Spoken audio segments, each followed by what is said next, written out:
June 14th and 15th, Wednesday and Thursday. The sun is in Gemini and the moon's in Taurus. They're right next to each. It's about to be a new moon.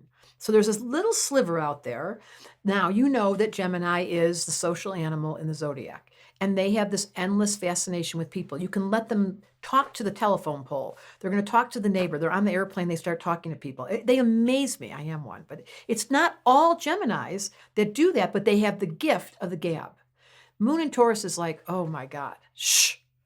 Are you really going to draw all this attention to us? Because it's shy. Now, here's the deal.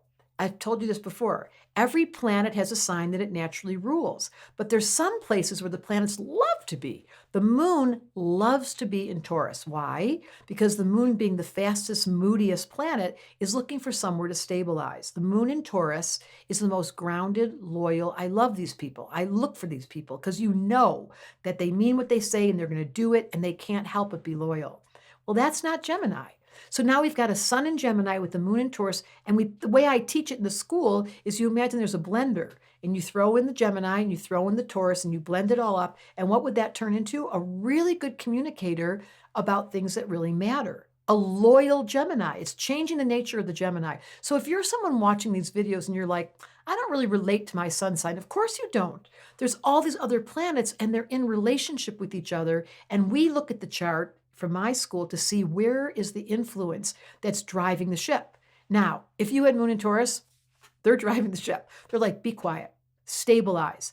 Listen to this. The moon, Uranus, and Jupiter. If you go look up in the sky tonight, in the next few nights, Wednesday and Thursday, Jupiter and the moon are hanging together. You can't see Uranus unless you have the app. And Uranus is right there sandwiched. So the three of them are all hanging out in Taurus.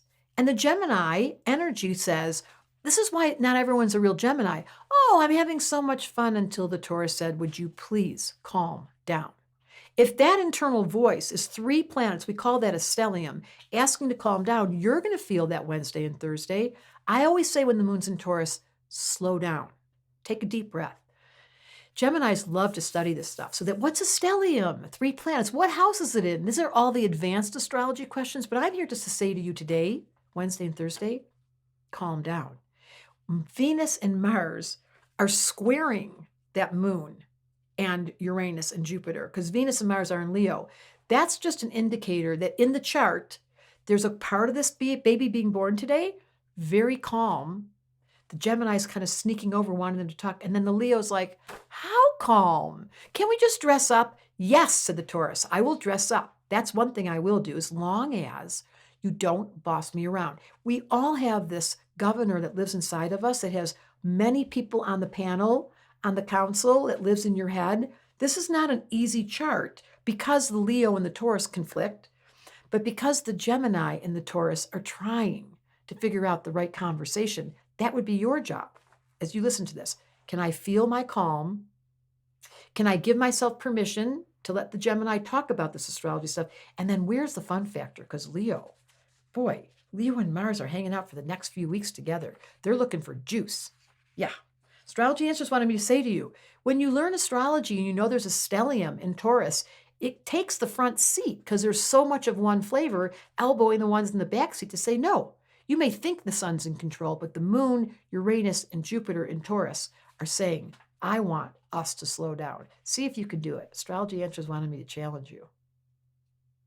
If you enjoyed this video and you want to learn more about the four elements, my favorite topic, what your missing element is, and figure out how to get more balance in your life, just click the link in the description to grab your copy of my book, The Missing Element, today.